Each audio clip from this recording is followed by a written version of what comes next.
अब तो प्रभु ने हमारी ओर देखा तक नहीं।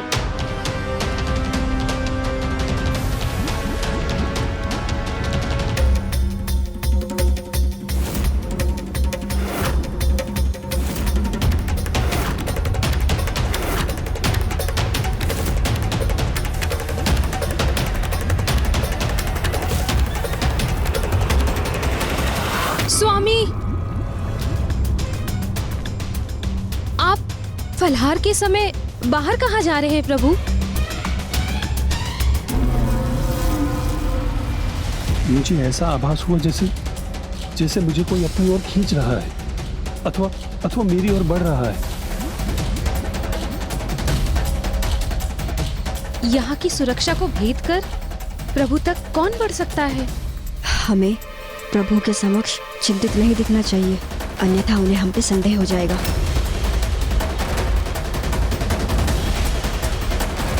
प्रभु, प्रभु, हम आ रहे थे ना प्रभु। आपको हमारे ही आने का आभास हो रहा होगा।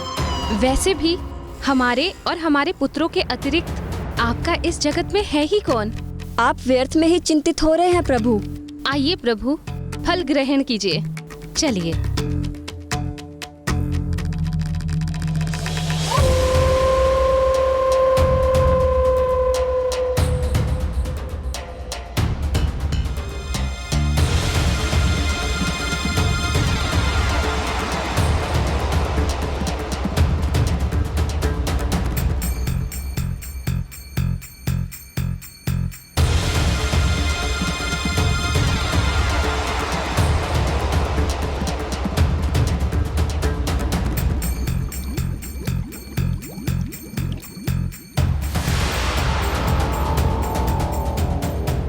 प्रभु के इस चिंताजनक व्यवहार का तो एक ही कारण संभव है। अवश्य ही महादेव उन्हें यहाँ ढूंढते हुए आ रहे हैं, अथवा उन्होंने ही किसी को भेजा है यहाँ पर। तब तो हमने अपने पुत्र को क्रियान्वित करके सर्वथा उचित ही किया है। हमारे पुत्र यहाँ किसी के आगमन को तो रोक सकते हैं, किंतु इन्हें यहाँ से प्रस्थान करने से रोकने के लिए कोई व्यवस्था अवश्य करनी होगी। तब तो हमें प्रभु को ऐसे स्थान पर स्थित करना होगा जहाँ पर किसी का भी आभास उन तक ना पहुँच सके।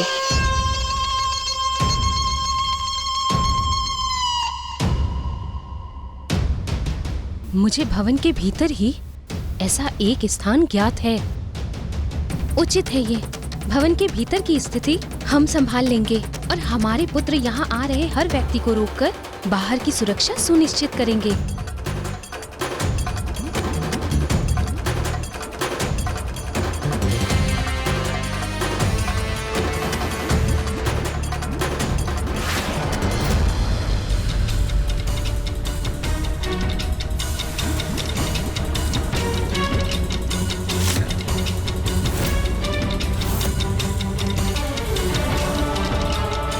स्वयं यहाँ आने का साहस नहीं किया महादेव ने, एक पशु को भेज दिया।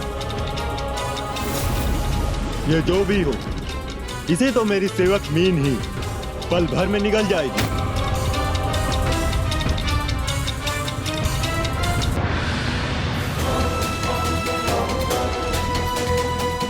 कदाचित मेरे श्री हरिनारायण तक पहुंचने का माध्यम यही अस्त्र है। इससे पूर्व कि ये लुप्त हो जाए, मुझे इसका पीछा कर इसके स्रोत तक शीघ्र पहुंचना होगा।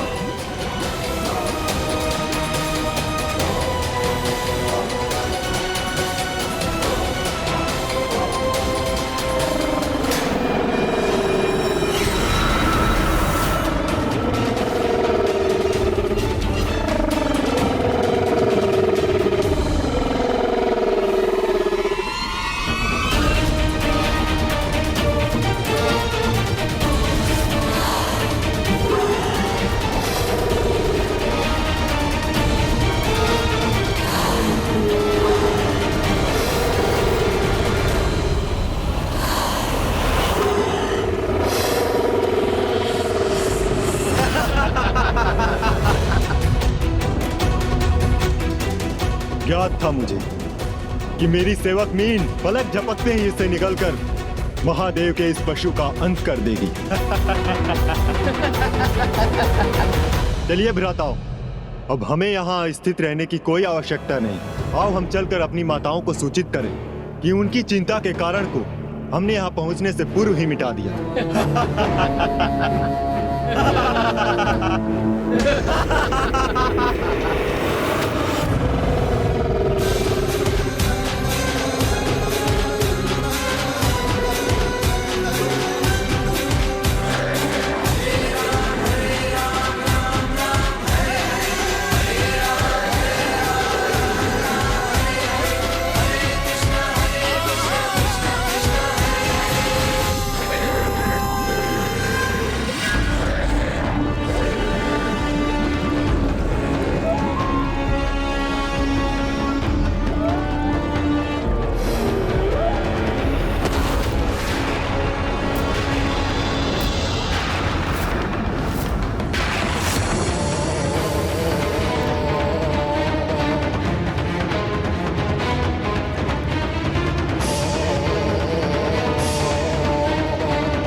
ये कैसा मायावी पशु है जिसने अपना आकार परिवर्तित कर बलधर के शक्तिशाली मीन का अंत कर दिया। अब कहीं ये हम पर ही तो आक्रमण करने नहीं जा रहा है। इस दुष्ट वृषभ ने मेरी सर्वाधिक प्रिय मीन का वध किया, जिसका दंड मैं अवश्य दूंगा इसे।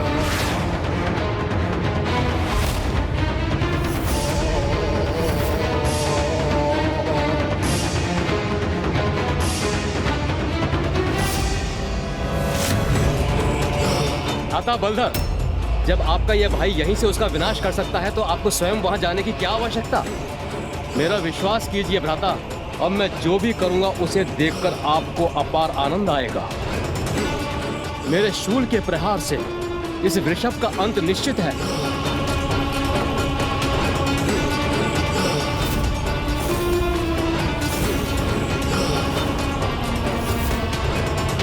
अपनी प्रथम पराजय के उपरांत भी उन विष्णु पुत्रों का विवेक जागृत नहीं हुआ और वो प्रभु शिव शंकर शंभु के अवतार से युद्ध करने के लिए प्रस्तुत हो गए। प्रभु के अवधूत अवतार के समय देवराज इंद्र के उदाहरण से ये सीख तो हम प्राप्त कर चुके हैं कि जिन्हें शक्ति और पद का अहंकार हो जाता है, वो उस अहंकार से भ्रमित होकर अपनी वास्तविकता भूल जाते हैं। हाँ गौरी पुत्र, किंतु एक वास्तविकता तो ये भी थी कि नारायण पुत्र शक्ति और साहस में किसी से हीन नहीं थे और उनकी माताओं से प्राप्त अस्त्रों के कारण उनकी शक्ति में और भी वृद्धि हो गई थी और अब वो उस शक्ति का प्रयोग प्रभु ऋषभ के विरुद्ध करने के लिए तत्पर थे।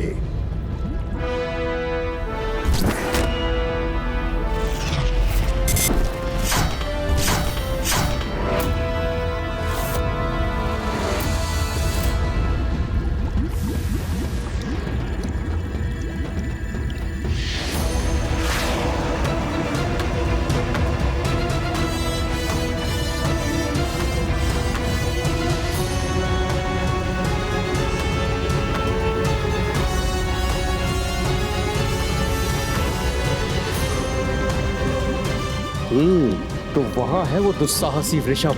अभी मैं अपने शूल इस पर साध कर इसका अंत करूंगा।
चिंता मत करो भ्राताओं, मेरे शूल उसके नेत्रों की दृष्टि को नष्ट कर देंगे और फिर वो कहीं भी जाने में असमर्थ होकर सागर तल पर गिरेगा।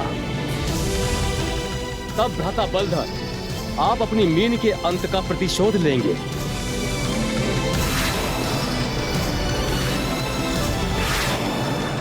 इस विचित्र जीव का अंत तो अब निश्चित है। उचित कहा भ्राता, अब इसके पास अपने बचाव का कोई मार्ग शेष नहीं। यदि मेरे शूल अपने लक्ष्य पर वार करने में सफल हुए तो ये आहत होगा ही, किंतु यदि वैसा ना भी हुआ, मेरे शूल आपस में टकराव उत्पन्न कर ऐसा भीषण विध्वंस करेंगे जिससे ये वृषभ क्षण भर में अपने प्राण त्याग देगा।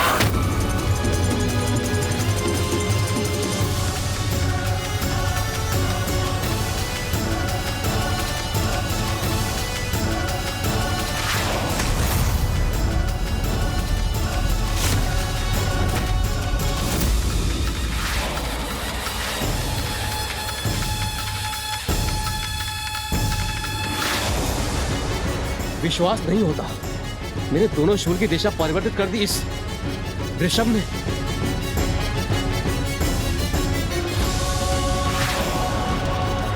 सटीक, ये हमारा वार तो हम ही पे भारी पड़ रहा है। यदि ये दोनों शूल आपस में टकरा गए तो हम में से कोई भी शेष नहीं रहेगा।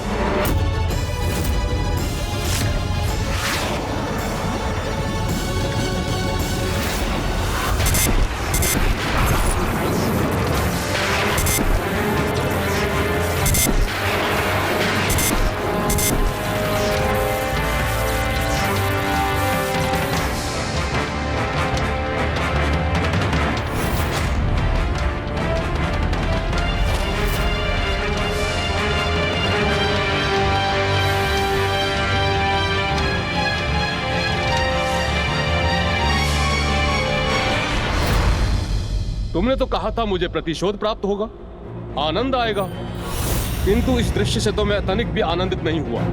अपितु मेरा क्रोध और बढ़ता जा रहा है।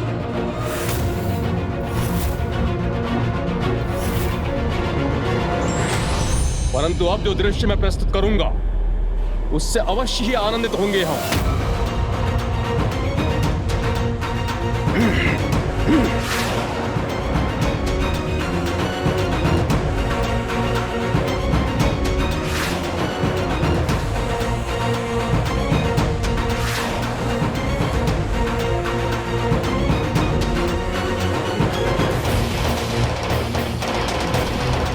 हे नारायण, मैं कहाँ जाऊं? मुझे उचित दिशा निर्देश दे प्रभु। अंतिम अस्त्र का चिन्ह तो लुप्त हो चुका है।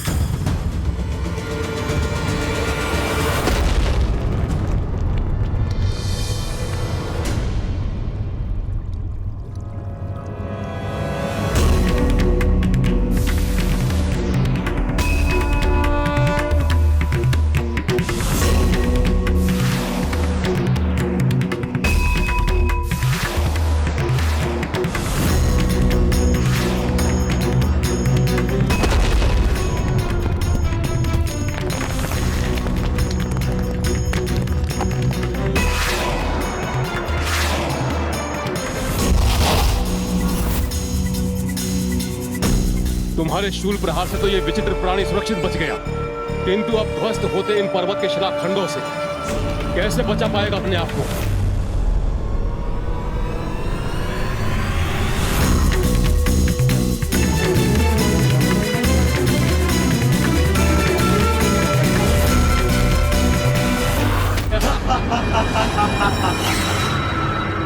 ये तो आपका अति उत्तम वार था भ्राता बलधर।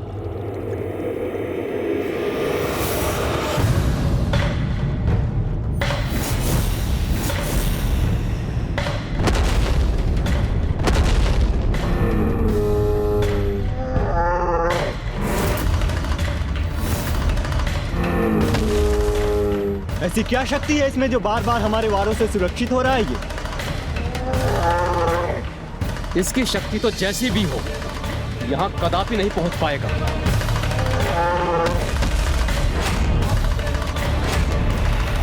कोई मुझे यहाँ पहुंचने से रोकने का प्रयास कर रहा था, अर्थात ये निश्चित है कि श्री हरि नारायण यहीं कहीं इस समुद्र तल के नीचे पाताल में ही स्थित है और पाताल पहुंचने का यही एकमात्र मार्ग दिखाई देता है।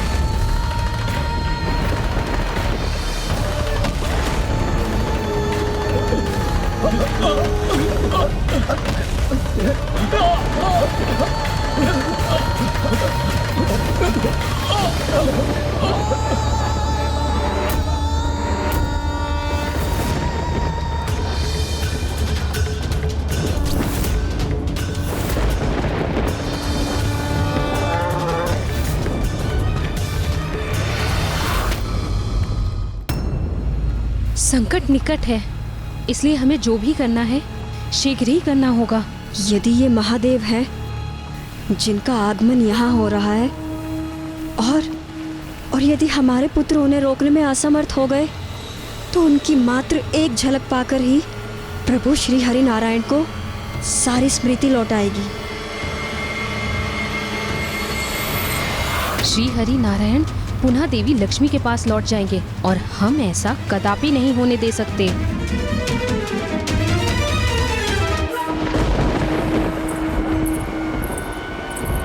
कक्ष सज्ज है, चलिए इन्हें ले चलते हैं।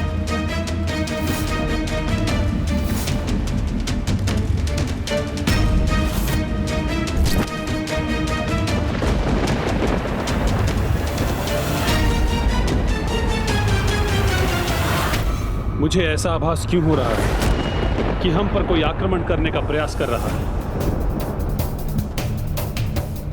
आप सर्वथा उचित कह रहे हैं प्रभु। कोई हमारे समुद्री पाताल पर आक्रमण करने के लिए तत्पर है। इसीलिए हम आपको इससे भी श्रेष्ठ और सुरक्षित कक्ष में ले जा रहे हैं, जो इस कक्ष से कहीं अधिक सुरक्षित है प्रभु।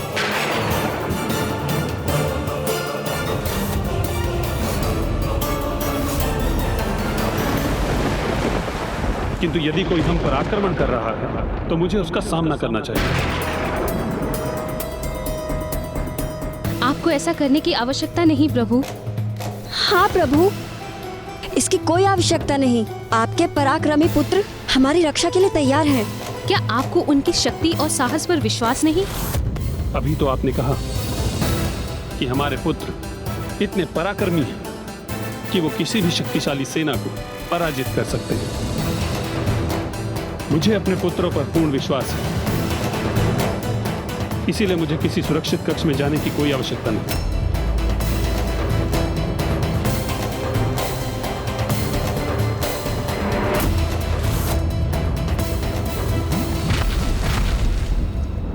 ये आपकी सुरक्षा के लिए नहीं है प्रभु, ये तो हमारे लिए अनिवार्य है। हाँ प्रभु, हमारी सुरक्षा के लिए हमारे पुत्रों ने वहाँ जाने के लिए कहा है। अगर आप हमारे साथ वहाँ होंगे तो हमें और सुरक्षा का आभास होगा। इसलिए हमारा अनुरोध मत टालिए, कृपा करके चलिए हमारे साथ।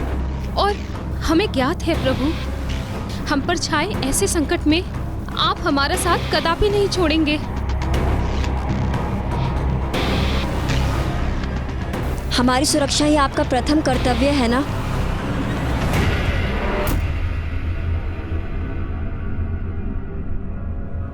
उचित है, आपकी सुरक्षा मेरा प्रथम दायित्व है।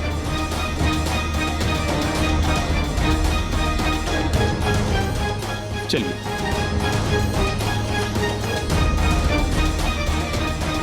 वो 500 रुपया तो प्रभु से वही करवा रही थी जो वो चाहती थी। जैसे मैंने पूर्व में भी कहा था, जो सभी के साथ छल करते हैं, अब पंच सुंदरियां उन्हीं को ही छल रही थीं। प्रभु की प्रत्येक लीला के पीछे कोई ना कोई कारण तो अवश्य होता है, और ये भी उनकी ही लीला का भाग होगा, जिससे संसार को कोई महान सीख प्राप्त हुई होगी। श्री हरि नारायण की लीला का तो ज्ञात नहीं, किंतु मेरे प्रभु शिव शंकर शंभू के पाताल गमन का समय अवश्य आ गया था।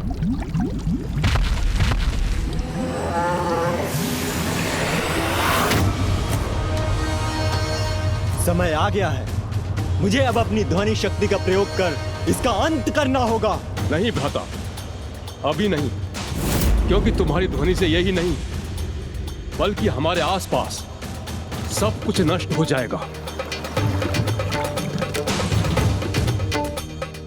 हाँ, उचित कहा। इसे अब आगे बढ़ने दो, आने दो यहाँ। फिर मैं इसकी ऐसी दुर्दशा करूंगा कि यहाँ से कहीं भी जाने की अवस्था में ही नहीं रहेगा ये। नहीं भ्राता, उसने मेरे वार को सर्वप्रथम विफल किया था, इसलिए उसको नष्ट करने का अधिकार तो मेरा है। आप दोनों को यह अवसर प्राप्त हो चुका है, इसलिए अगला वार मैं उस पर करूंगा।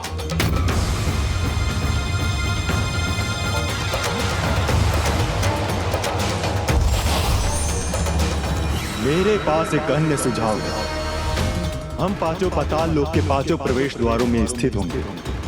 फिर अपने आगमन हेतु ये विचित्र जीव जिस भी प्रवेश द्वार का चुनाव करेगा, हम में से जो भी वहां स्थित होगा वही उसका सामना कर उसका अंत करेगा।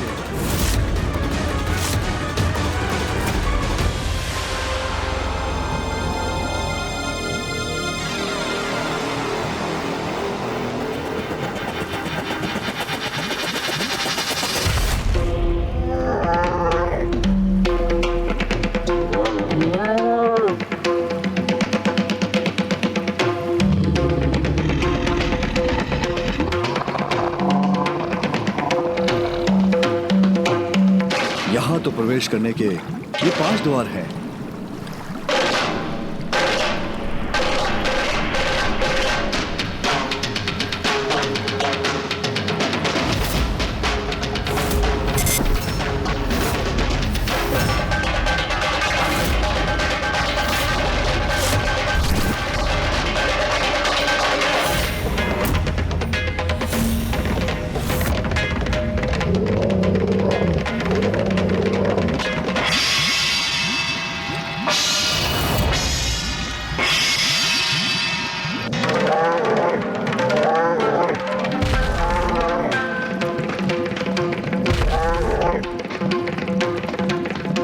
इनमें से किसी भी द्वार को भेदने के पूर्व मुझे ज्ञात करना चाहिए कि श्री हरि नारायण कहाँ स्थित है।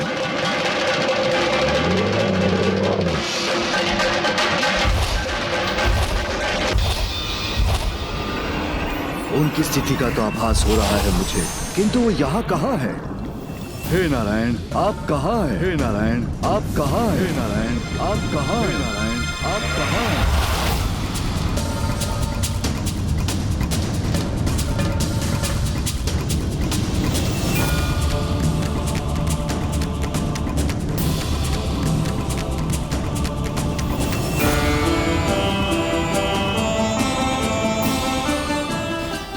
यही क्यों रुक गए प्रभु? वो गुप्त सुरक्षित कक्ष तो वहाँ है। हाँ, भवन के नीचे, उन सीढ़ियों के अत्यधिक नीचे के स्तर पर। वो मैं। स्वामी चलिए, आप पुनः क्यों रुक गए थे स्वामी? मुझे ऐसा आभास हुआ जैसे मुझे किसी ने पीछे से पुकारा हो। प्रभु, भवन के इस भाग में तो के पुत्रों के अतिरिक्त अन्य कोई भी प्रवेश नहीं कर सकता। फिर किसी का स्वर आप तक पहुंचने का तो प्रश्न ही नहीं उठता। और हम जिस नवीन कक्ष में प्रवेश कर रहे हैं प्रभु, वहाँ तो वायु का कण भी हमारी अनुमति से ही प्रवेश कर सकता है। वहाँ किसी भी प्रकार की भारी ध्वनि आप तक नहीं पहुँचेगी, इसलिए आपके अशांत होने का कोई भी कारण शेष ही नहीं रहेगा। किंतु जब हमारे पुत्रों ने हम पर छाए संकट को समाप्त कर ही दिया है और ये भवन का भी कंपित होना समाप्त हो गया है, तो हमें किसी सुरक्षित कक्ष में जाने की आवश्यकता ही क्या है? किंतु हम तब तक तो पूर्ण रूप से निश्चिंत नहीं हो सकते ना प्रभु, जब तक हमारे पुत्र स्वयं आकर हमें आश्वस्त न कर दे। हाँ प्रभु। और कुछ समय से आप भी अधीर हो रहे हैं। वो एकदम शांत कक्ष है, जहाँ कोई भी बाहरी ध्वनि भीतर नहीं पहुँच सकती। आपका मन भी शांत हो जाएगा। चलिए प्रभु, हम वहीं चलते हैं। कदाचित यही उचित रहेगा। चलिए।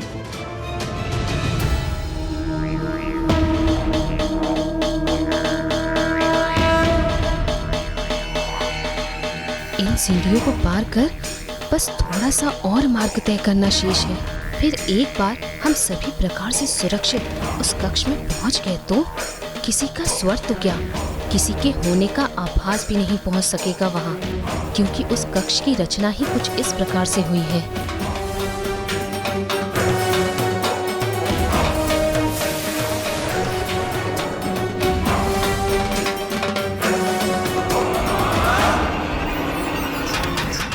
अब तो प्रतीत होता है मेरे मन का स्वर मेरे प्रभु श्री हरि नारायण तक नहीं पहुंच रहा है। कैसे ढूंढूं प्रभु श्री हरि नारायण को? किंतु इतना तो निश्चित है, नारायण इस भवन के भीतर ही है, किंतु कहां? उसका उत्तर भी इसके भीतर ही छुपा है। अब ये आगंतुक पशु जिस भी द्वार से प्रवेश करने का प्रयास करेगा, वहीं पर इसका अंत भी होगा।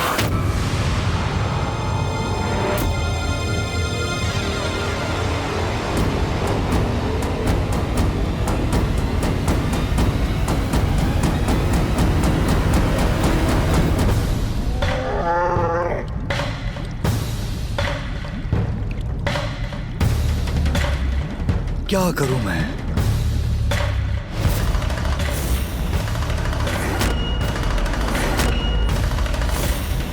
महादेव, मेरे डमरू का नाद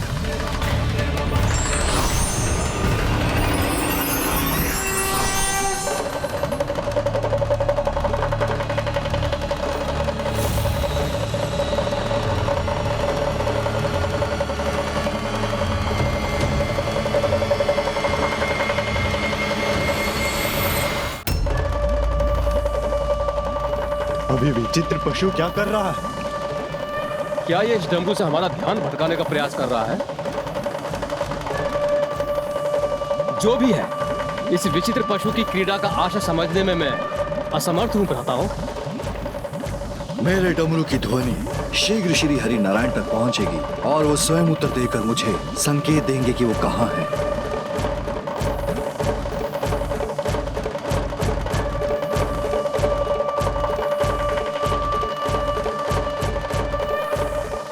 डमरू का नाद अर्थात महादेव निकट ही है।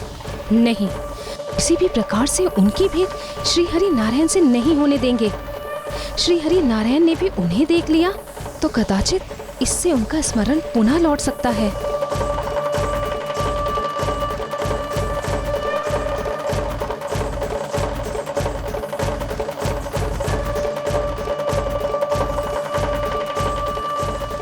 प्रभु, ये विचित्र नाद तो हमें भयभीत कर रहा है।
कैसा विचित्र नाद उत्पन्न कर रहा है इसका डमरू? प्रभु की ओर से कोई उत्तर अवश्य आएगा।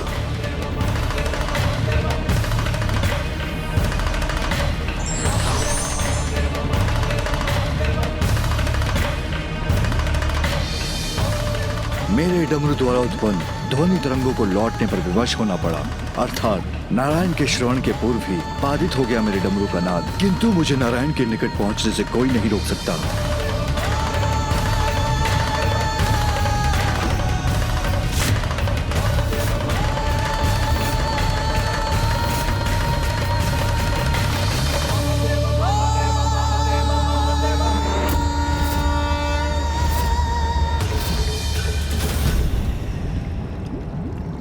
मुझे ज्ञात है कि श्री हरि नारायण तक पहुंचने के लिए क्या किया जाना चाहिए।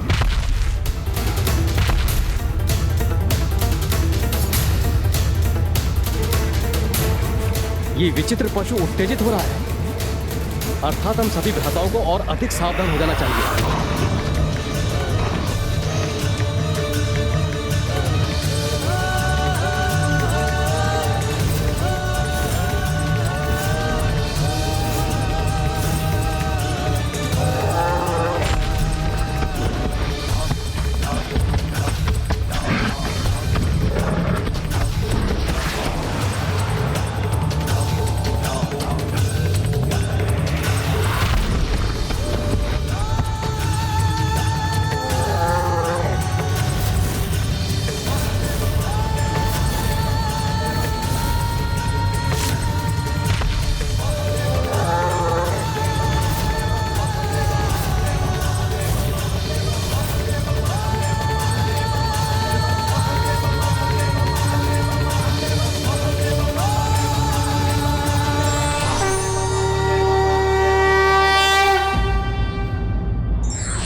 प्रेम और भक्ति का दमन अधिक समय तक नहीं किया जा सकता।